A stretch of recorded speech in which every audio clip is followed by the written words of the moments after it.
Jajaran Satreskrim Polres Tabanan berhasil mengungkap kasus pencurian traktor yang terjadi di Banjar Senapahan, Kelot, Kediri, Tabanan. Satu tersangka berhasil ditangkap, sementara satu lainnya berinisial HY masih dalam pengejaran. Dari laporan seorang petani yang kehilangan traktor usai ditinggalkan di pinggir jalan.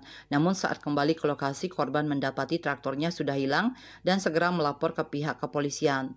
Tim Satreskrim Polres Tabanan langsung melakukan penyelidikan berdasarkan rekaman CCTV dan keterangan saksi dan menemukan adanya penjualan traktor dengan harga mencurigakan, yakni 5 juta rupiah di wilayah Mengui, Badung.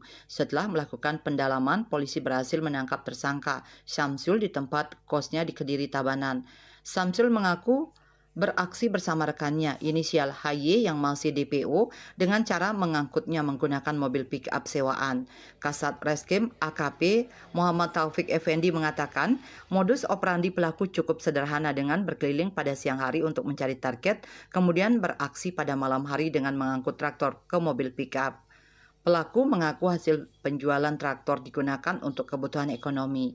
Kemudian kita dapat informasi bahwa ada seseorang menjual sebuah traktor yang ada di daerah Mengui, sehingga kita telusuri, kita dalami terkait dengan hal itu. Ternyata benar ada traktor dijual dengan ciri sesuai dengan milik korban, sehingga kita lakukan pengamanan barang bukti dan pengejaran terhadap terduga pelaku itu. Modusnya seperti apa?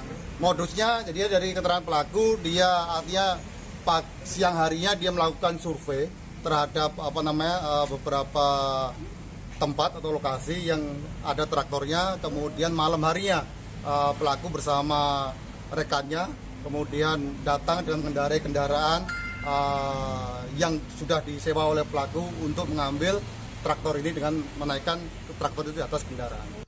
Barang bukti yang diamankan berupa satu unit traktor merek Yanmar 105 LDI, satu buah tali tambang warna putih dan satu unit mobil Daihatsu Grand Max pick-up putih beserta STNK. Samsul dijerat pasal 363 ayat 1 ke 4 KUHP dengan ancaman hukuman hingga 7 tahun penjara. Sementara itu polisi masih terus memburu HY yang kini berstatus buron.